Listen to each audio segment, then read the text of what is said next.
Yaralı qazi Kənan Aşırov özünə bıçaq zərbələri endirərək həyatına son qoydu. Səsləndirdi İbrahimova əfsanə. Allah ailəsinə səbir versin, Allah qazimizi rəhmət etsin, məkanı cənnət olsun.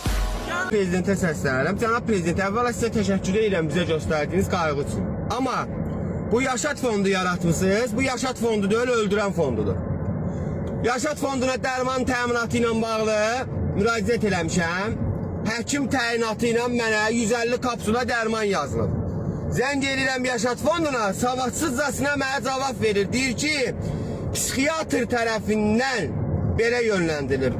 Psixiatr yazmır mənim dərmanımı, nervpatolog yazır, bu bir. İkincisi, limiti salıb 500 manata, 500 manatlıq dərman götürə bilərsən. Üçüncüsü, həkim mənə 156 dərman yazıb, bunlar 100-ün kəsib 56-sını verirlər. Deyir, ged ürəyin nə istəyir elə biz beləyik. Bu nədir, bizi yaşadan fondu, yoxsa bu öldürən fondudur bizi.